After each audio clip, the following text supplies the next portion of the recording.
Salma had always sworn that she would never end up in a place like this. "It's a bit like purgatory," she had joked when they first came to see the house in a harried half-hour before work one morning. The estate agent, a hawkish woman with a watchful gaze, had herded them from room to room, and Salma had murmured politely, even commenting on this or that lovely feature, as she and Bilal locked eyes, amusement passing between them. They had agreed to view it only because there was a gap between their other bookings and the agent had pushed this property. It was in a neat cul-de-sac on the eastern reaches of the Central Line. It was built 7 years ago, said the agent, and still had the bright, bland feel of a new development.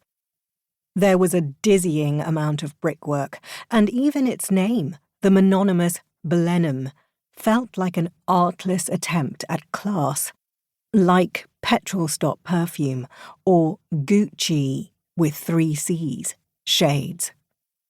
Upstairs, out of the agent's earshot, they had giggled about the perfect lawn.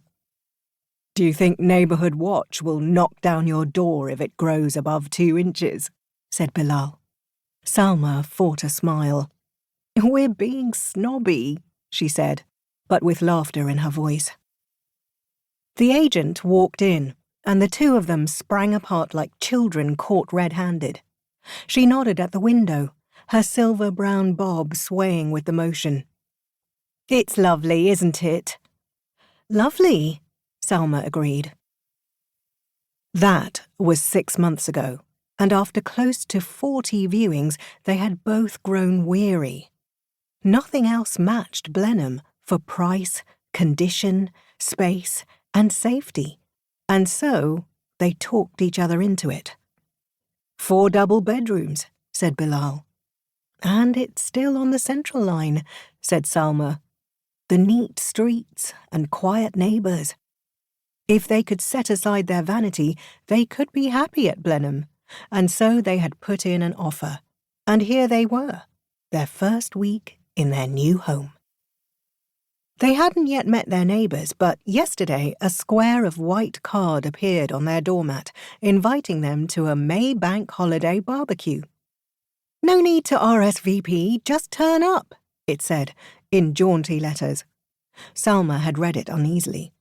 She wasn't an introvert by any means, but did find parties tiring. She far preferred to meet new people on a one-to-one basis. Still, they were new here and had to make an effort.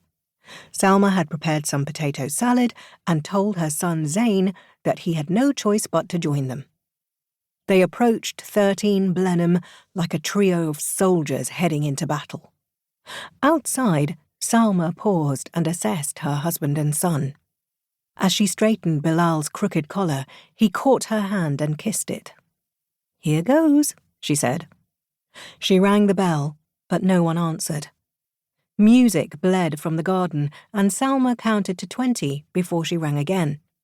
Zain ventured to the side of the house and pointed at the open side gate. They walked through in single file and hovered at the edge of the gathering. There were about 30 people of varying ages, laughing and milling around. 2 men were tending the barbecue, both of them wearing white polo shirts paired with khaki shorts.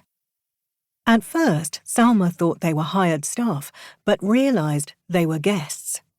Cheers went up around them as they dished up the first tranche of meat, filling the air with a pleasantly smoky smell. A woman spotted them, and her eyes lit up. "You must be the new arrivals," she called. She detached herself from the group and pulled Salma into a matronly hug. "I'm Linda Turner, the hostess." "Oh, hello. I'm Salma. Thank you so much for inviting us." "Bilal," her husband introduced himself. He saw the crease of Linda's brow and promptly added, "Call me Bill." She brightened. "Bill, how wonderful to meet our new neighbours." She turned to Zain. "And this must be your son. My, what a handsome boy." Zain smiled politely. "How do you do?" She whooped with delight. "And such manners, too."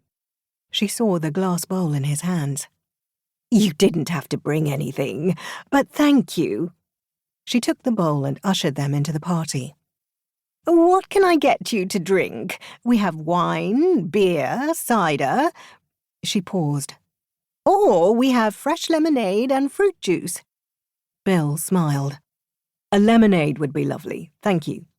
"Make that 3, said Salma. She beamed. "Wonderful." She smoothly introduced them to their next-door neighbour.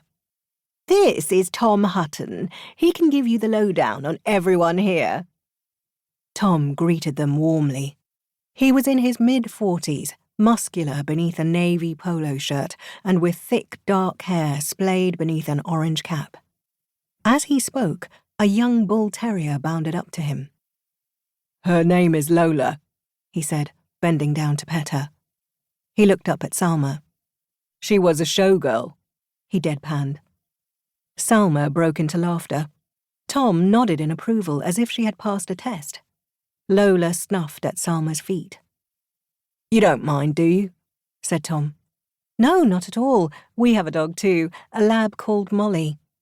"Oh, that's great. This is such a dog-friendly neighborhood. You're gonna love it." Linda cut in to hand out drinks. Bill volunteered to help with the barbecue, and she happily whisked him away. Zane took his drink to a corner of the garden and busied himself on his phone. "So what do you do?" asked Tom. "I'm a teacher," said Salma. "Geography at a secondary school," she added, preempting his follow-up question. "What about you?" "I work in advertising at Sartre and Sartre." "Oh, wow. That must be glamorous." "It can be," he said, with a grin, enjoying the compliment. "And what about Bill?" Salma felt herself tense. "He's a restaurateur," she said, despite the fact that his restaurant, Giaconi's, had shut down earlier that year. "Restaurateur?" Tom puckered his lips in a show of approval. "You must be doing all right then, no?"